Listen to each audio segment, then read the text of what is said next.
April 30th, 1945, Berlin. The Führer bunker lies 40 feet beneath the Reich Chancellery Gardens. Soviet artillery pounds the streets above. In a small concrete room, the remnants of Nazi leadership witness a wedding ceremony conducted by a city official. Eva Braun becomes Eva Hitler approximately 36 hours before both will die by suicide. For 16 years, she existed as a shadow, photographing the photographed, filming the architect of genocide at leisure. Her color reels showed pastoral scenes while Europe burned.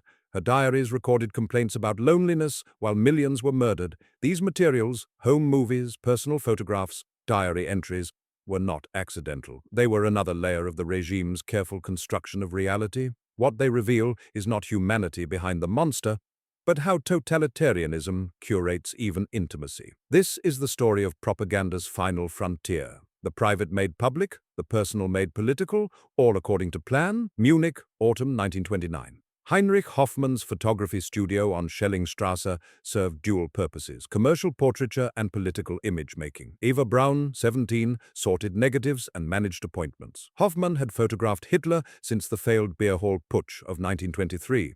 By 1929, he held exclusive rights to Hitler's image. Every photograph published required his permission and payment. The studio operated as a propaganda factory. Hoffmann understood what Hitler grasped intuitively. In the age of mass media, controlled imagery was power. Unflattering photographs were destroyed, poses were rehearsed, lighting was studied. Hitler practiced gestures before mirrors, while Hoffmann's cameras captured dozens of variations of each stance. Eva Braun learned this craft. She developed prints, filed contact sheets, observed the construction of a public persona. When she met Hitler in October 1929, accounts vary on the exact date, she entered not a romance, but a system of image control. Hoffmann later claimed Hitler's first words to her were about photography. Whether true or manufactured memory, the story fits. Everything in Hitler's orbit became material for propaganda, including eventually Eva Braun herself. By 1930, as the Nazi Party's electoral power grew, so did Hoffmann's business. Orders for Hitler photographs flooded in.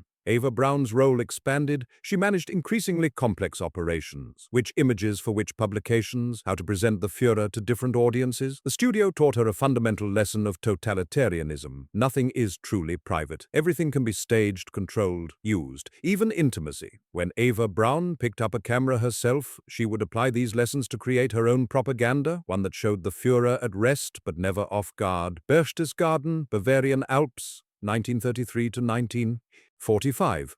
The Berghof was not a home. It was a stage set designed by the Führer and his architect Albert Speer.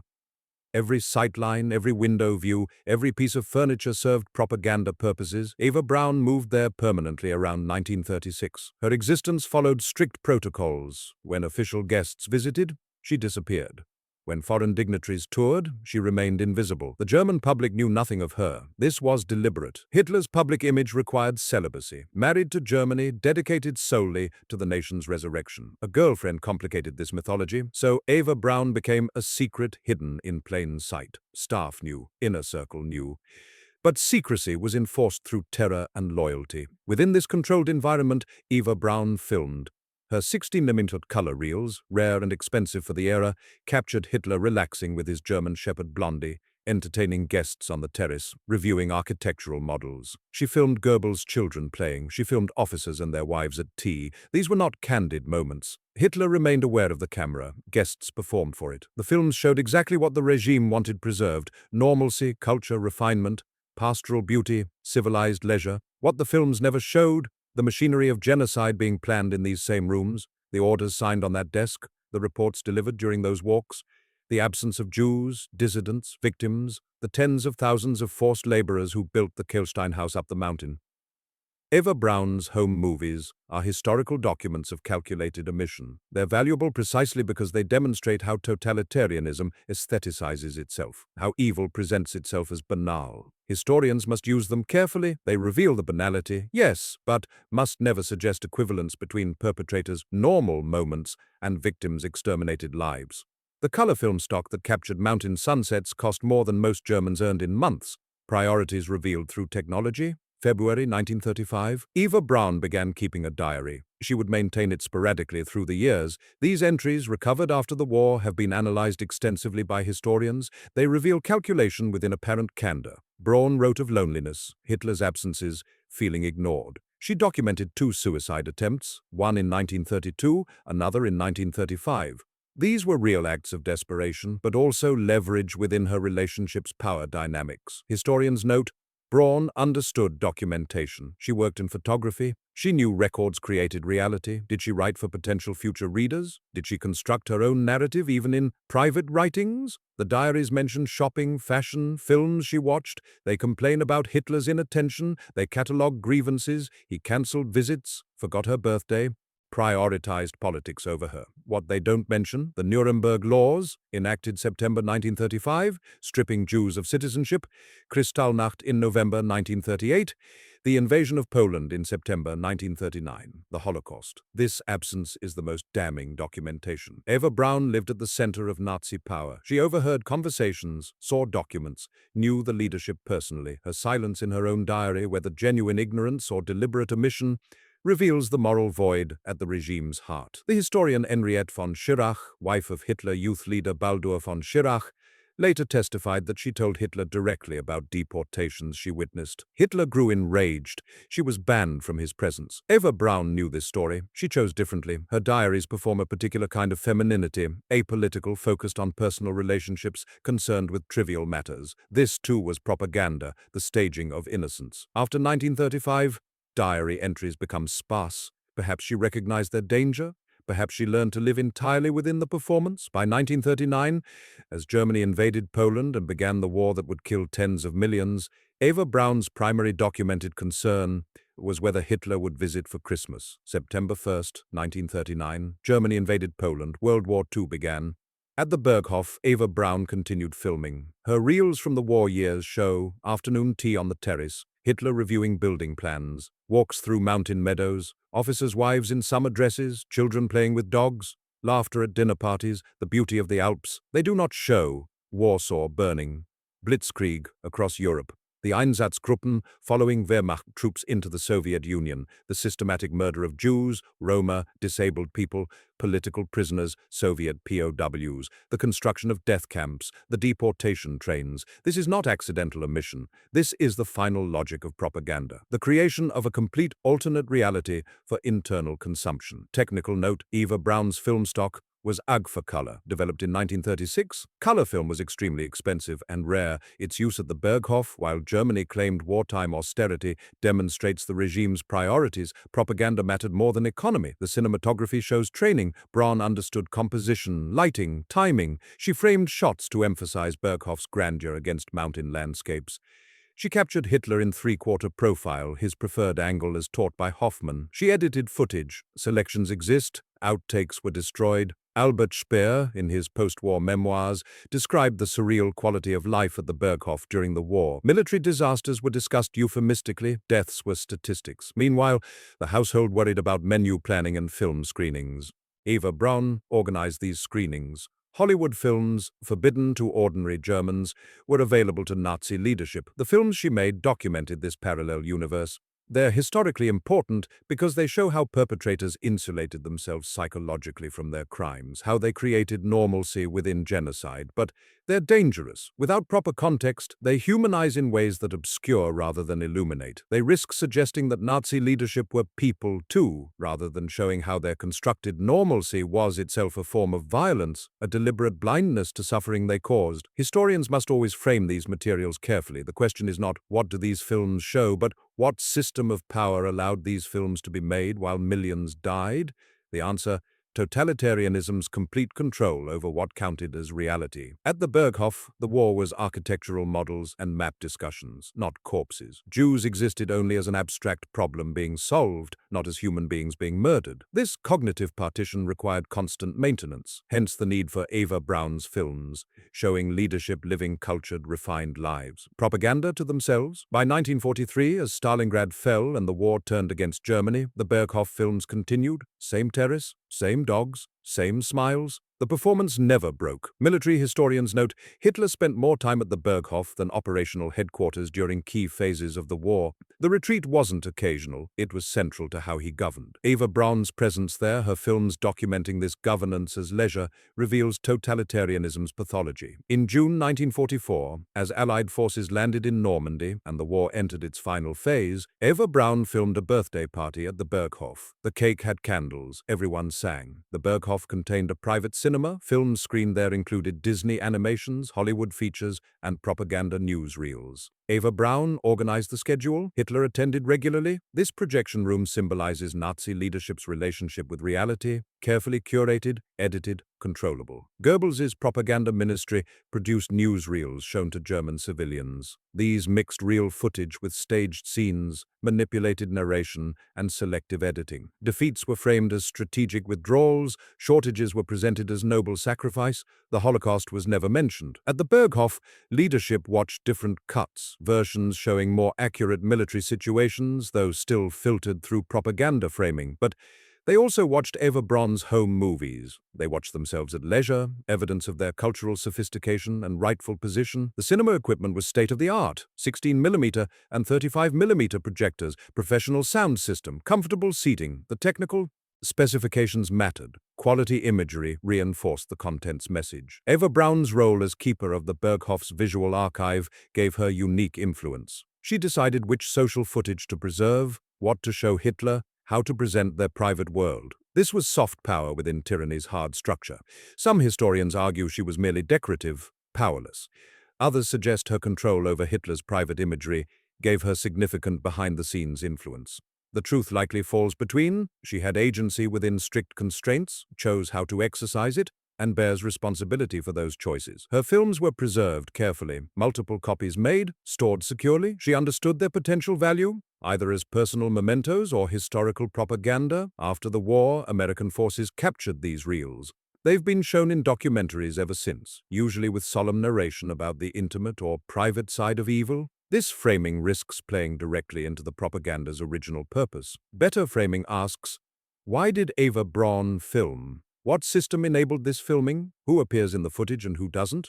What was happening beyond the camera's frame? The projection room at the Berghof operated until late 1944. Then, as Allied bombing intensified and Soviet forces advanced, the machinery of normal life became harder to maintain. The last recorded screening, November 1944. The film, a musical comedy. By December, Hitler left the Berghof for the last time, moving to Berlin and field headquarters. Eva Braun remained at Berchtesgaden until April 1945. She continued filming occasionally. The footage shows empty rooms, snow, silence. Technical documentation reveals the projection equipment was dismantled and shipped to Berlin in early 1945. Even in collapse, the regime prioritized propaganda capabilities.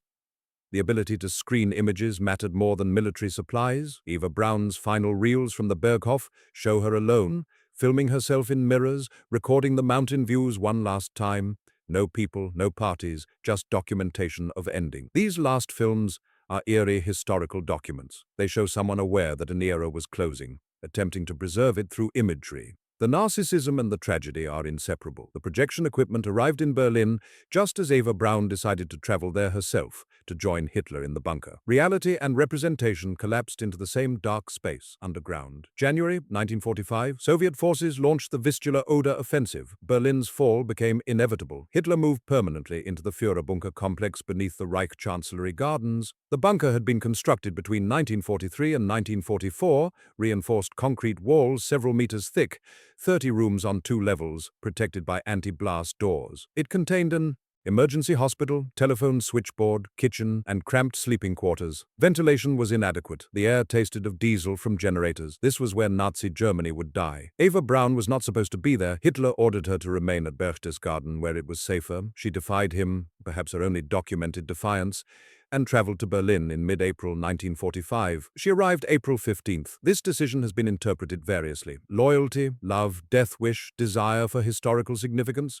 Likely all were factors, but the decision was hers. She chose to enter the bunker knowing she would not leave alive. Witness accounts describe the bunker's final weeks. Traudl Junge, Hitler's secretary, later wrote extensively about the claustrophobic atmosphere.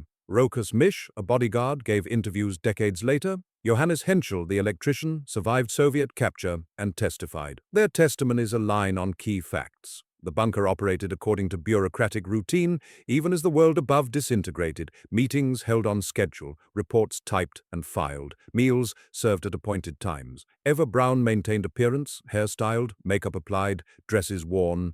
The performance continued underground. She brought a photograph album, her diaries, a film projector, though unclear if it functioned in the bunker's limited electrical system. Documentation remained important, especially at the end. Visitors described surreal scenes, Eva Braun hosting small parties in her room, serving tea and cognac to officers, music played from a gramophone, dancing, laughter that sounded hollow against artillery concussions shaking the walls. Above ground, Berlin burned, the Red Army tightened its encirclement, civilians died in crossfire, soldiers fought house to house, women faced mass rape. Children starved, but in the bunker, Eva Braun served tea. This disconnect is essential to understanding totalitarianism's psychology.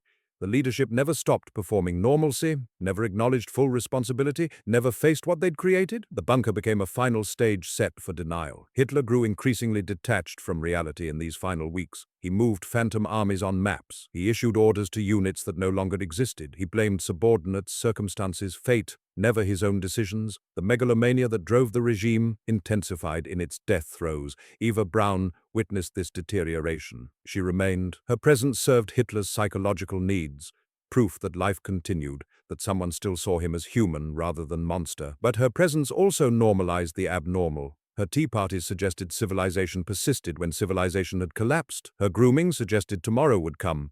Her loyalty suggested honor remained. All were lies. But they were the lies totalitarianism required to the end. Historians examining the bunker period face ethical questions. How much attention should we give to perpetrators' final moments? Does detailed knowledge of their psychology excuse anything? Does understanding require empathy? The answer: understanding requires accuracy, not empathy. We can document precisely what happened without sympathizing with why. Eva Braun's choice to enter the bunker demonstrates agency and consciousness. She knew what regime she served. She chose her allegiance. On April 29, 1945, with Soviet forces blocks away, Eva Braun made another choice. She accepted Hitler's marriage proposal. April 29, 1945, past midnight. A city official, Walter Wagner, entered the Führerbunker. He'd been found among Berlin's Volkssturm defenders, elderly men and boys pressed into last-ditch combat. Wagner held authority to perform civil marriages. He was brought underground to officiate. The ceremony took place in a small conference room. Present as witnesses, Joseph Goebbels and Martin Bormann, two architects of genocide. The bride wore a dark dress. The groom wore his military uniform. The entire event lasted minutes. Eva Braun signed the marriage certificate, Eva B., then crossed it out and wrote, Eva Hitler, born Braun. A telling detail: even in this moment, she constructed identity through documentation. The crossed-out B appears deliberate, performed hesitation before committing to the new name. Hitler's signature was shaky. Witnesses noted his deteriorating physical condition. Trembling hands, stooped posture, aged appearance. He was 56, but looked decades older. After the ceremony, champagne briefly. Then Hitler dictated his political testament and personal will to Traudl Junge. These documents blamed Jews for the war, expressed no remorse, appointed successors to lead a Reich that would cease existing within days. The marriage and the testament were intertwined, putting personal and political affairs in order simultaneously. The bureaucracy of the marriage is significant. Why formalize the relationship now? Several theories. First, legitimacy. Hitler wanted Eva recognized officially as his wife, giving her status in history. This suggests he imagined historical legacy mattering. Second, property. His will left possessions to her, to family, to the party. Legal marriage clarified inheritance, though meaningless given imminent death and regime collapse. Third, narrative. Hitler had long claimed to be married to Germany. An actual marriage in Germany's death hour created symbolic closure. He would die with his nation and his wife simultaneously. Fourth, Nazi ideology valued marriage as formalization of Aryan reproduction. Even this sterile, death-bound union performed ideological correctness. Fifth, Eva Braun wanted it. In diaries from earlier years, she'd written of hoping to marry. Hitler had always refused. Perhaps this was a final concession, payment for her loyalty. All these factors likely combined. Totalitarian? Psychology is rarely simple. The marriage certificate was filed properly in bunker records. When Soviet forces captured the bunker days later, they found it among documents. The bureaucracy of extermination had been meticulous. The bureaucracy of marriage was equally precise. Paperwork mattered to the end. Witnesses reported the bride seemed happy briefly, smiled, enjoyed the champagne.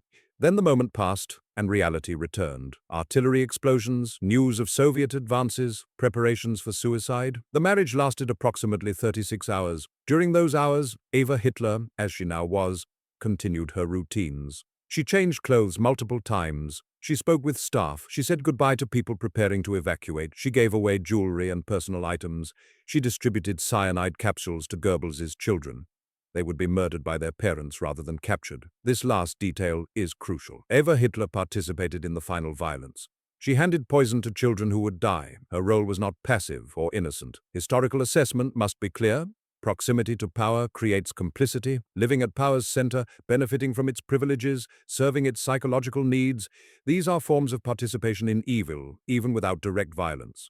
The marriage certificate documents this complicity. It places Eva Hitler, born Braun, officially within the regime's structure. It makes explicit what was always true.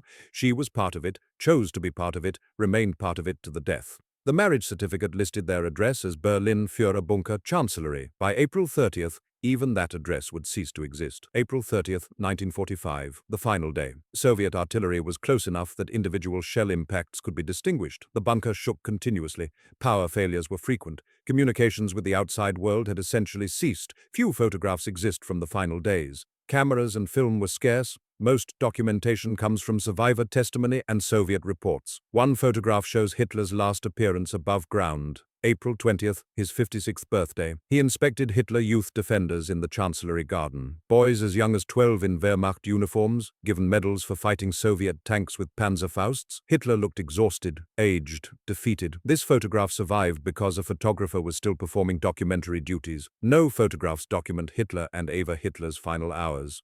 We know the sequence only through witness accounts, corroborated across multiple testimonies. Around 2 p.m., April 30th, they said goodbye to remaining staff. They retreated to Hitler's personal suite. Bodyguards were told not to disturb them. Around 3:30 p.m., a single gunshot was heard. Staff waited several minutes before entering. They found Adolf Hitler dead from a gunshot to the right temple, Walter PPK pistol beside him. Eva Hitler dead from cyanide poisoning. Her position suggesting she'd sat beside him. The smell of almonds from the cyanide. Blood on the sofa. This scene was documented by survivors' testimony. Heinz Linger, Hitler's valet, Otto Günsche, his adjutant, Rokus Misch, who saw the bodies removed, Traudl Junger, who heard the gunshot. The bodies were carried up narrow stairs through emergency exit into the Reich Chancellery Garden. They were placed in a shallow crater, doused with gasoline, and burned. The cremation was incomplete. Artillery fire prevented prolonged exposure above ground. Soviet forces captured the area May 2nd, 1945. They found partially burned remains. Dental records later confirmed identities. Stalin initially claimed the bodies hadn't been found, suggesting Hitler might have escaped. This was propaganda. He knew they had the remains. The final photographs of the bunker's interior were taken by Soviets after capture. They show abandoned rooms, papers scattered, emergency lighting still functioning, Hitler's quarters, blood-stained furniture, empty cyanide vials, the ventilation machinery. Personal effects left behind these photographs became historical evidence.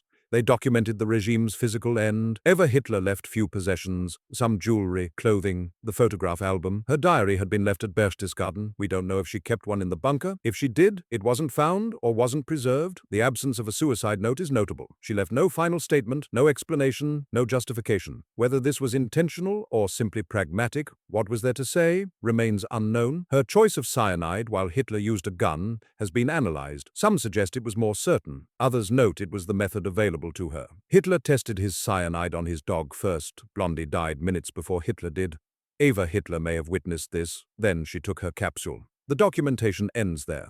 A woman who spent years creating visual records of Nazi leadership left no final image of herself. The last act was undocumented except through others' testimony. This absence is fitting. Eva Braun Hitler existed primarily as documenter, photographer, filmmaker, keeper of images. When documentation ceased, so did she. The photographs and film she created survive in archives worldwide. The woman herself is ash and testimony. Propaganda outlasts propagandists. May 1945, Soviet intelligence officers combed through bunker ruins. They collected physical evidence, interviewed captured personnel, and compiled reports. The autopsy of the remains attributed to Hitler and Eva Hitler was conducted by Soviet forensic specialists. Documentation was thorough. Measurements, dental records, tissue analysis. The report concluded death by cyanide poisoning for Eva Hitler, gunshot, and possibly cyanide for Adolf Hitler. Stalin was informed but ordered the information kept secret. Publicly, Soviets claimed Hitler's fate was unknown. This served several purposes: prevented Nazi martyrdom, allowed continued interrogation of captured officers, maintained psychological pressure on remaining Nazi elements. The remains were buried secretly, then exhumed, moved, reburied multiple times over the following decades. Paranoia about Nazi resurrection cults led to extreme secrecy. Not until the 1970s did Soviet archives gradually release information. The dental records were definitive. Hitler's dentist and dental technician, captured by Allies, confirmed the identification. Eva Hitler's dental records matched recovered remains. The Soviet investigation documented the bunker methodically, floor plans drawn, rooms photographed, material evidence catalogued. This became the foundational documentation of the regime's end. Witness testimonies were recorded, though under duress. Many captured personnel feared execution. Their statements had to be corroborated across multiple sources to verify accuracy. The investigation established Hitler and Eva Hitler died April 30, 1945, by suicide. Their bodies were burned, but not completely destroyed. Physical evidence was sufficient for positive identification. The Nazi regime ended in that bunker. Establishing these facts required Soviet bureaucracy's meticulous documentation, the same documentary impulse that characterized Nazi administration. Totalitarianisms mirror each other in unexpected ways. May through December 1945. American and British forces secured Berchtesgaden. The Berghof had been bombed by Allied aircraft April 25, but portions remained intact. Soldiers discovered Eva Braun's film collection in storage, 30-plus reels of 16mm color footage. Also found photograph albums, personal letters, clothing, jewelry. The discovery made news. Hitler's secret mistress became a media sensation. Her existence, hidden from German public during the war, was revealed to the world after his death. The films were shipped to Allied intelligence for analysis. Analysts searched for military intelligence, strategic discussions, military equipment, identifiable personnel. The value was primarily propaganda, showing Nazi leadership's lifestyle. American authorities decided to use the footage. Selected clips appeared in newsreels and documentaries. The message, see how Nazi leaders lived while demanding sacrifice from Germans, see the hypocrisy, the luxury, the disconnect. This was arguably effective propaganda, but it began a problematic pattern. Eva Braun's footage being used without sufficient critical context. The films showed exactly what they were designed to show: normalcy, culture, refinement. Using them uncritically reinforced their original propaganda purpose. Over subsequent decades, the films appeared in countless documentaries about Hitler, often with narration like rare footage shows Hitler's private life or intimate moments of the Führer. This framing was and remains deeply problematic. Better framing would emphasize, this is Nazi propaganda designed for internal consumption. What you're seeing is a carefully constructed performance. Notice what's absent. The films were transferred to better preservation formats over decades, from 16mm to various video standards to modern digital.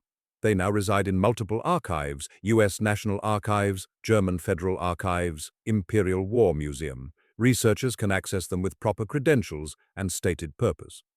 Copyright status is complex. Some jurisdictions treat Nazi-era materials as public domain, others maintain restrictions. The debate continues, should such materials be freely available or controlled? Every documentary that uses Eva Braun's footage must decide, show the propaganda or show the propaganda being propaganda. Most choose poorly. 1945 to present, historians have debated how to treat Eva Braun as historical subject. The debates reveal broader questions about studying perpetrators. One school argues she was historically insignificant, a footnote. Hitler would have been Hitler without her. Her films and diaries offer minimal insight into regime operations. Attention given to her is disproportionate and driven by prurient interest in Hitler's love life. Studying her risks humanizing evil inappropriately. Another school argues she represents important aspects of Nazi power structures, how totalitarianism affects and uses women, how proximity creates complicity, how propaganda extends into private life. Her documentary materials, properly contextualized, reveal the regime's psychology. Both positions have merit. Resolution likely lies in approach. Study her not as individual romantic figure, but as representative of broader patterns. Use her materials as evidence of system, not sympathy for person. The ethical questions remain difficult. Does explaining perpetrators' psychology excuse their actions? Does detailed knowledge of their private lives shift focus from victims? Can we understand evil without sympathizing with evildoers? Historians generally agree. Understanding requires accuracy without empathy. We can document precisely what happened, analyze why people made the choices they did, understand the systems that enabled atrocity, all without suggesting perpetrators deserve sympathy or that their humanity mitigates their crimes. Eva Braun chose to enter the bunker. She chose to marry Hitler hours before death. She chose loyalty to the regime over any other option available. These were her decisions. She bears responsibility. Her legacy is inseparable from his. She cannot be studied separately from the Holocaust, the war, the millions dead. Any treatment of her that doesn't center those facts is propaganda, not history. The films she made, historically important as evidence of propaganda systems, her diaries, revealing of perpetrator psychology, her life, a case study in complicity. Through proximity, history remembers Eva Braun because of who she chose to love. History judges her because of what she chose to ignore, present day. Eva Braun's image appears regularly in documentaries, books, articles, online content, usually the same clips. Her at the Berghof, smiling at the camera, Hitler relaxing with Blondie. These images have become shorthand for Hitler's private life. They're used to suggest complexity, humanity, the banality of evil. Sometimes this use is appropriate. Often it's not. The problem, showing perpetrators being normal, risks normalizing their actions. It suggests they were people too in ways that obscure their choices and crimes. It creates false equivalence between perpetrators' mundane moments and victims' suffering. Proper use requires constant contextualization. Every image of Nazi leadership at leisure should be paired with images of what that leadership caused. Every mention of Eva Braun should be anchored to Holocaust memory. Some contemporary treatments fail this standard. Documentaries that dwell on Hitler's love life, books with titles suggesting romance, content that makes the relationship itself the story rather than the context. Social media has amplified these problems. Eva Braun's colorized photographs circulate with captions about fashion or photography, stripped of all historical context. The aestheticization of fascism continues through new technology. Historians and educators must counter this actively. The images exist. They're in public archives, they'll continue to be used. The question is whether they're used responsibly. Responsible use means always contextualize, always prioritize victims, always explain what propaganda is designed to do, always ask what's absent from the frame. Eva Braun documented Nazi leadership's private world carefully. Our responsibility is to document truthfully what that documentation obscures. Berlin, April 30th, 1945. Eva Hitler's final act was undocumented. No camera recorded her death. No diary entry explained her choice. The woman who spent years creating visual evidence left none of her ending. Perhaps this is appropriate. Perhaps some moments resist documentation. Perhaps propaganda's final failure is its inability to aestheticize its own collapse. What remains? 30-plus reels of color film showing what Nazi leadership wanted preserved, personal diaries showing what one woman wanted remembered, photographs showing carefully constructed images, witness testimonies showing what happened when construction failed. These materials matter historically. They reveal how totalitarianism operates, how it stages reality, how it requires compliance, even in intimacy. They show that evil doesn't always look like monsters. Sometimes it looks like ordinary people making monstrous choices and filming themselves living normally while millions die. Eva Braun made choices. She chose to work in Hoffmann's studio. She chose to enter a relationship with Hitler, knowing who he was and what he represented. She chose to remain at the Berghof throughout the war. She chose to enter the bunker. She chose to marry him. She chose to die beside him. These were conscious decisions by an adult woman with agency. She bears responsibility for them. Her legacy isn't romance, it's complicity. It's the documentation of how proximity to power corrupts. It's the evidence that neutrality in the face of evil is impossible. Silence is choice, presence is participation. The film reels sit in archives now. Researchers request them. Documentarians use them. Students study them. Each use creates new meaning. The question remains constant. Are we learning what propaganda reveals or believing what propaganda claims? Eva Braun pointed her camera at evil and filmed it smiling. Our responsibility is to never forget what lay outside her carefully chosen frame.